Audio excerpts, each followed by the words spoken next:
The secret is to figure out what I like to call your true story, the true story of your business, which is who do you help? Who exactly is the receiver of the value you provide? What is it that you do that is helpful for them? And how does it make their world better? When you have that, which we figured out together for MTG, then your story changes from, let me tell you all about us, to let me tell you how I can help you. Let me tell you how I can help you solve the problems that really matter to you. So his story changed from, leading technology in XYZ to bringing the workplace to life. And that's the end result these commercial real estate companies wanted. They wanted buildings that had the cameras and the security systems and all those things. So that was switching the story to be very simple, which you can, once you start there and you make the connection with meaning to the truth of the value, then you have time to explain, answer questions, and talk about how it works and how you're able to bring that workplace to life.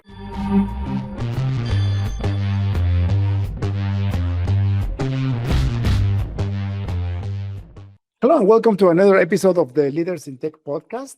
I am your host, David Mansilla, and today we have with us an amazing business leader that happens to advise a lot of technology leaders.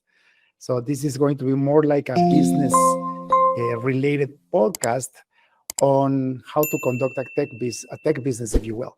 Pete, welcome to the show. It's a pleasure to have you with us. David, it's so great to be here. Thanks for inviting me. For the audience, can you give me your full name? Where do you live and what do you do for a living? My name is Pete Steege, and I live in Minneapolis, Minnesota. And I am a growth advisor. I help CEOs that are trying to grow their business. And in particular, I look for helping accidental CEOs. And what I mean by that is technical experts that are really good at what they do. They start a business, they succeed, and they are not clear on how to be a CEO. Their expertise comes from their technology experience, and I help them get through that and grow their business. This podcast is brought to you by ISU Corp. Are you having trouble with your software projects? Is there a project that's taking too long or a technology you can't handle? We can help. We are ISU Corp, experts in custom software since 2005. With almost 20 years of experience, we can solve any technical problem from new businesses to satellite software. We've done it all. Let us turn your ideas into reality. Learn more about how we can help by visiting us at www.isucorp.ca. Your solution starts here. And I help them get through that and grow their business. May the Lord bless your soul. We need a lot of people like you. I was one of those guys. And I think in our screening interview, I told you that I wish I would have known you 20 years ago, 15 years ago, right? Yeah, there's a lot more than you think. Really, you're right. There's a lot of people out there that are in that situation. I'm a man of faith, and the Bible says that my people perish because of lack of knowledge. Not because of lack of faith or lack of prayer, lack of knowledge. Interesting. So I was a tech leader, a leader in technology when I was in the corporate world for 10 years. Then I thought, okay, I know enough about business and technology to open my own corporation. And I bootstrapped it. I didn't ever take a penny from anybody. And yeah, it went very hard the first 5 years. But once I reached some level of success, I didn't know what to do. Because I was a tech guy trying to run a company, which is very, very, very wrong. Tell me about your experience, Pete. Number one, how did you get into this business? Who was your first client, and how do you impacted their life? Great question. So I actually am an accidental CEO. I started as an electrical engineer, and pretty early in my career, figured out that I was really drawn to marketing. So I actually had a long career working in technology marketing for companies. When I built my own business 5 years ago, I was looking to help them mostly with growing through marketing, right? Because of my experience. And because of my technology background, I ended up kind of by accident helping these accidental CEOs. I didn't call them that at the time, but they had that situation where they didn't know how to grow their business. And the interesting thing that I found, you asked the question, what was my first client? The company name was MTG, and it's actually a great example of this. This is a person, it's a construction technology company. So they built low voltage solutions for commercial real estate. And the owner of this business, he had a great business. It was 20 million, maybe more in revenue. But he grew up in the business delivering these solutions. And the problem he had mostly where he was at was they were the best at what they did, but the story about what they did, explaining to prospects what their value was. He said, Pete, it's just so complicated. We don't have time to tell them all the things that we do. And we are struggling because we need a different story for different audiences. And it's like, how do we get over that? And that really gets at the core. What I found is the biggest weakness and the biggest opportunity with accidental CEOs. And that is to put meaning in their business. What do I mean by that? Their complicated story was essentially telling the prospects all the things they did. As a good engineer would, I want to tell you how it works. I want to explain all the great capabilities we have. The best in the world, and they were. But that was me. it's so many people. It's human nature. It's human nature. The secret is to figure out what I like to call your true story, the true story of your business, which is, who do you help? Who exactly is the receiver of the value you provide? What is it that you do that is helpful for them? And how does it make their world better? When you have that, which we figured out together for MTG, then your story changes from, let me tell you all about us, to let me tell you how I can help you. Let me tell you how I can help you solve the problems that really matter to you. So his story changed from, leading technology in XYZ to bringing the workplace to life.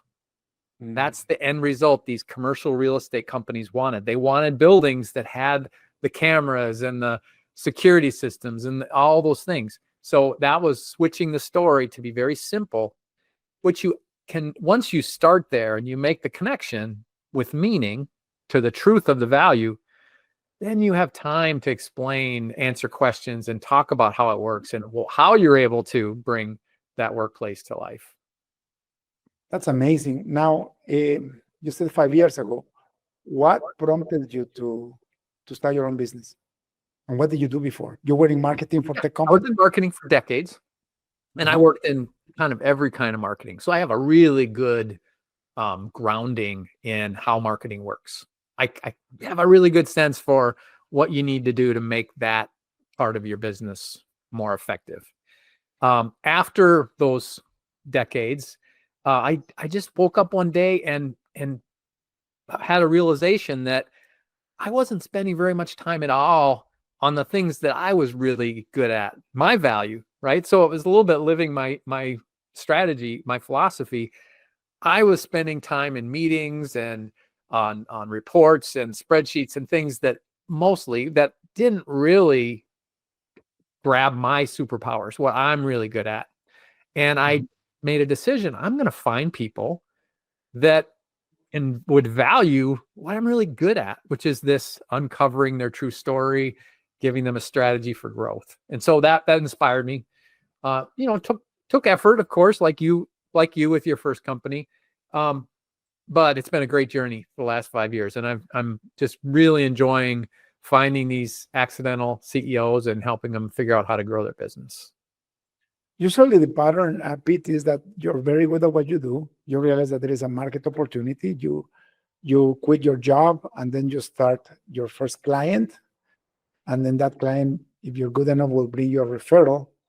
But as a technologist, you have no idea what marketing is, and even if you need it or not. And you're not necessarily a good salesperson either. You're just a good technologist. That's what happened to me. Right. And I had a mentor, and she told me, marketing is everything, David. Otherwise, you're going to be from client to client, almost being bankrupt, because as soon as your first client ends, you don't know what to do to sustain your team and your revenue. It's hard. It's a hard lesson to learn, Yes. right? For the sales part too. I mean, like I grew up with this mentality that salespeople were like sleazy, deceiving Yeah, me sales too. people, right? You sales car people, and that's far from the truth, right? If you're a good salesperson, you will be very successful, even if you don't have a business, right? That's so true. The key word there is good. You can be a poor salesperson, and those are the ones that stick out, that have the memories for you and I, the used car salesman stereotype. So you can take shortcuts and do it poorly. Same with marketing, spam,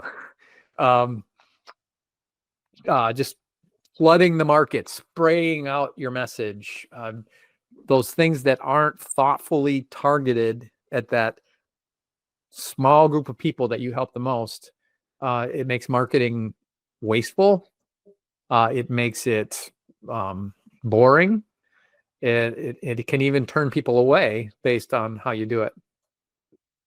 Yeah, for sure. Now, tell me, Pete, how did you land your first client? Because I remember when I quit, I had a 6-figure job. I was on top of my career. People respected me. I had a lot of people working for me. And one day, I talked to my wife. We prayed, and we're like, okay, I'm ready to do this. I had nobody as a client. I went like cold turkey, and it took me about 3 weeks to land my first client. But what I did is I went to a hiring agency and say, here is a contractor. Give me a contract. And that's how I started, by contracting through somebody else, right? Until they started building a reputation. How did it work with you? Well, I knew what I wanted to be. I wanted to be this advisor, this consultant, right? But I also knew I didn't know anything about having my own business. So like you, I started right off with a couple of really simple contracts for some basic marketing deliverables while I was putting together my how I could deliver my results, my framework. It took me about 6 months of talking to people and formalizing my process before I landed my first, I'll call him real client, the one I mentioned, MTG. The way it happened, and this might have to do with my marketing background, but I was able to market my business in an effective way. And what that was along the lines of what I said. I wanted to share my value with people that I can help. And I'm a big believer in generosity as a marketing principle, as a principle for business growth. And by generosity, it's back to what I said. It's not about me. It's about the client, the customer. How can I give them some of my value even before they hire me? So that was kind of the philosophy. And the way I did that was I started posting weekly videos on LinkedIn. And the videos weren't, hey, I'm Pete, hire me, or I'm good at this. The videos were, hey, here are 3 things to think about if you're a CEO about this issue. Or here is 5 ways to solve this problem. Or here are 4 risks to be aware of for that problem, right? So I started providing help. And my first client actually scheduled a meeting with me because he saw that content and he said, oh man, we got to talk, because I get the way you're talking and I want to find out more. So it works. That's truly LinkedIn marketing on fire, right? I remember I still have this client, a 10-year-old client. I got it through LinkedIn too. In my case, though, I was just trying to add as much value as I could to my profile. I'm posting like you, and an old boss of mine saw one of my posts, and he recently changed jobs, and he became the senior VP of technology for this large laboratory, and they needed to change their system, and so he contacted me through LinkedIn because he didn't have. I mean, like 15 years passed by since I saw him last time, and thanks to that, I still have that client. I mean, it's a major client. Wow, that's great. Right? But if I wasn't paying attention, if I wasn't, getting myself out there on the marketing side, that would have never happened. Right? Right. So, Pete, tell me about your framework. Most people that listen to this podcast is technology people. So, Yes. and they love workflows and algorithms. tell me, you developed a framework that obviously is very successful. You're still in business. Yes. Can you give me a little bit of a background? What is that and how it works? I can. I'll start with the meaning. The core of it all is meaning, and I'll explain what I mean by that. I believe I've observed that relationships are really what make business work.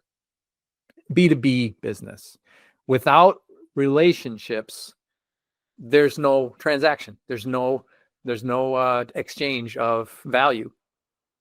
And in the busy world of B2B business, relationships require meaning to happen. What do I mean by that? If I'm busy in my business and somebody says, "Hey, I want to meet with you," if I don't know who they are and why it might be useful to me to meet with them, there's no reason for me to choose that over something else, right? Because I have to say no. So meaning, a reason, is what makes me decide to take time to meet with you, right? So I believe that's kind of the background to say that I really believe meaning is the key to business growth and success. Creating shared meaning between your business and your prospects. My framework is about doing that for accidental CEOs. It starts with you. You have to know what your value is, what your purpose is. Why did you create this business? Why are you in the role of the CEO seat? The framework is called CMP growth. CMP stands for clarity, meaning, and purpose. I believe that there's a natural flow that has to happen to get that shared meaning. It starts with stepping back from your day-to-day crazy business and getting clear about what's important. Who is that target customer that you really care about? What is it that your business is built to create, and how do they link, right? That true story, getting to that true story, clarity about your business so you can see that true story is the first step. And that is the meaning of your business. So clarity uncovers meaning. Meaning by itself is just some words. It's just thoughts. Doesn't drive, doesn't inspire. So I believe the next step is using that meaning to activate purpose in your business. So by translating that meaning for your employees and for your clients, and even for the market, you're able to say how that purpose, how that shared meaning is good for them, is good for the world, is good for everybody. Having purpose, we all know that, right? Purpose-driven businesses, that term that's out there. I believe you can't just magically wave a wand and have purpose built into your company. It comes from taking the time to get clear on your value, taking that meaning and activating it with purpose. That's how you build drive a business. So what my framework does is it goes through 4 waves of CMP growth. The first wave is uncover, which I just described. The second wave is deploy. That's installing that purpose, that meaning and purpose in the business. So you have a business that's driven by a mission, that everybody's on the same page. That holds the team together as you grow. That allows you to create a consistent story in the market so your customers are not confused. And then the third wave is scale. So that's where you go from being a thought leader, business leader, to a market leader. So that's now you creating a unique position in the market with your meaning. And now you're able to grow and be the leader of your industry. And then the final wave is sustaining meaning. And that is more of a personal thing for these CEOs. What's your finish line? Why did you start this business? When are you done? And what does done look like for you? How is your legacy carry on after you're gone? And guess what? It's about that meaning, right? And installing the meaning that's going to outlive you in your market, in your family, and in your personal finances. And it's amazing because that second wave, it's all about culture. If your Yes. culture doesn't have the purpose and the meaning of your business, you're going to fail eventually, because everybody Exactly. has to drive towards the same target. Yes. And what I find is it may look like everybody's aligned early because their selfish needs just happen to line up with where you are at that time. But without that shared meaning in place, as your business grows, as the market changes, as your employees grow, it can unravel, as you said, and people can have different motivations that don't align.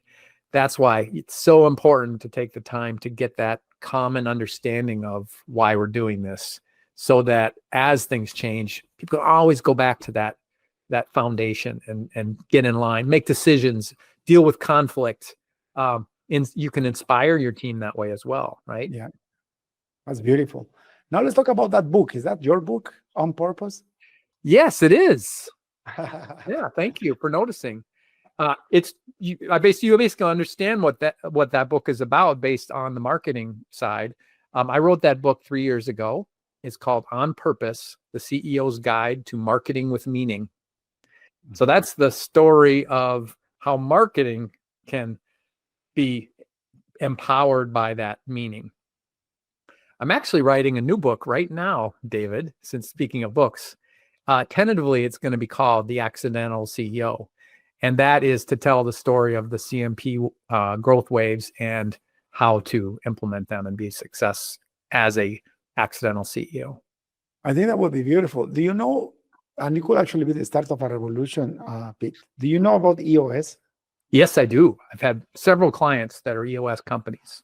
Yeah, so we're based on EOS, and everything started like this, right? Somebody created a framework, and then he wrote a book, and then that book became 3-4 books, and now it's a global phenomenon. We run on EOS. Yeah. So I can truly see this for you too, because when you run on EOS, it organizes your company to become like a 20, 30, $100 million company.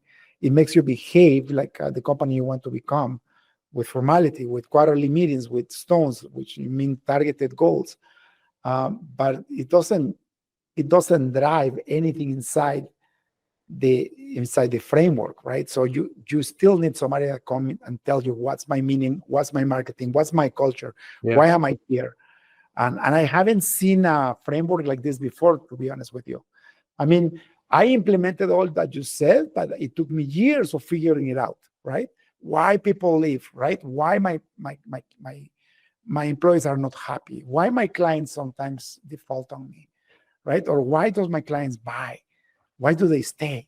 Why do I have a client that has been with me for 10 years when I'm a custom software shop, right? Like, I should build a platform and sell it, and that's it. But they kept us to keep growing it and maintaining it. Why? And you have the solution, so I highly encourage you to focus on that. I appreciate that. Can I make a comment on what you just said? I totally agree. A lot of CEOs have to live through all that to solve those problems. As you were listing off those challenges, I find that most often CEOs think those are all unconnected, right? Yeah. I don't know why my employees are leaving, and I don't know why my customers are ignoring me. It's the same thing. That's the powerful insight here, is that lack of meaning, that lack of shared meaning is the source of is contributing at least to all of those challenges that you mentioned. Pete, for your engagement, how does it work? You come to a company, they need your help. What happens, and how much time does it take to implement? Yeah, it varies. It's very consultative, so it really depends on where the CEO is at any one time in the company. But typically, it starts with an assessment. So we go through what I call an accidental assessment, and we understand where is the CEO currently today in terms of 5 factors: growth, strategy, culture, alignment, and I'm missing one. Oh, maybe it'll come back to me. 5 factors. So we do an assessment and understand, is there a problem with growing the company, right? And we ask questions to understand that. Is your team aligned, right? Those kind of things. So based on that, then we engage in the first wave of the CMP growth, and that is uncovering that truth. That's the start of everything. Once we know, where we're coming from, and that I found is by far the most valuable part of the engagement. It's getting clear on that value that they can share. Right. And it's good for the employees. It's good for the market. It's good for their growth. It's good for everything. So that can take 1 to 2 months. And then the second wave is probably another 2 months, 2 to 3 months. And that is now installing that shared meaning in the business and refining processes and making that all work. Yeah, because without that, I mean, you cannot reassign your marketing strategy and your culture strategy. Like, that will be the core of which you expand on and transform your business, right? Yes. And all along, side by side with changing the company, I'm working with the CEO and coaching them on how to be a better leader and how to inspire their team and how to deal with adversity and how to think about scaling, because there's a lot of decisions that high growth companies are making for the first time that are so consequential. And, they sometimes need help with how to think about those things. So typically, David, what I'll do is we'll take those phases step by step. And then at some point, they'll graduate. That's my goal. I don't want them to be addicted to me. But I do have clients that we stay on working together in more of an advisory relationship to kind of help them along the way as issues come up. So it's a little lower level engagement, but I'm there for them when they need me. That is fascinating. Like I said, I wish I would have known you 15 years ago, but you were not even in business yet. Now tell me, why did you start a business during the pandemic? That's very hard to do. Yeah, well, it's funny because, like I said, I spent a whole career in marketing, and there'd been times where I thought, should I start my own business? No, I'm a company guy. I like to work for companies. And then kind of all of a sudden, based on a place I was at, I had this epiphany and I decided, yes, I do want to start my own company. It happened to be COVID. And I think COVID might have contributed to it because we were all working remote and, work at my company wasn't the best at that time. But then actually the blessing of it, David, was I started working on this moonlighting, right? I picked my name. I got my website started and started working on it at night. And then COVID, 2 months later, my company reorganized and I was out of a job. And it was actually a blessing because I had some severance pay. So I had a little runway and I could go all in and focus on the business. I always tell people your worst nightmares are the stepping stones to your greatest success. Nice. Yeah, I agree with that so much. But you have to take advantage of the crisis. You can never let a crisis go along by itself. Otherwise, you won't take the opportunity. It's the law of compensation, right? A crisis comes in, and then you can take that pendulum and create a huge success out of it. But it will work backwards too if you're yes. Right? I heard another saying just the other day that reminds me of that. It's related to that, and that is, I'm going to get the words wrong, but success lies just outside your comfort zone. Yeah. Yeah, when you're comfortable, it's beautiful, but nothing grows, right? Pete, thank you so much for your time. I don't want to abuse it.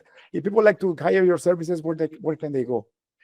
They can find me at b2b-clarity.com. That's my website.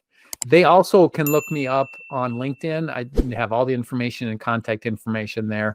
My name will be in your show notes here. So it's as simple as going to LinkedIn and looking for my name. I don't think there's any other Pete Steeges out there. Fantastic. Pete, God bless you. Thank you so much for your doing, and keep changing those accidental CEOs. All right. Thank you, David. Have a good one. Bye-bye. Thank you for tuning in to the Leaders in Tech podcast. Check in next week to keep learning how to use technology and leadership to change the game.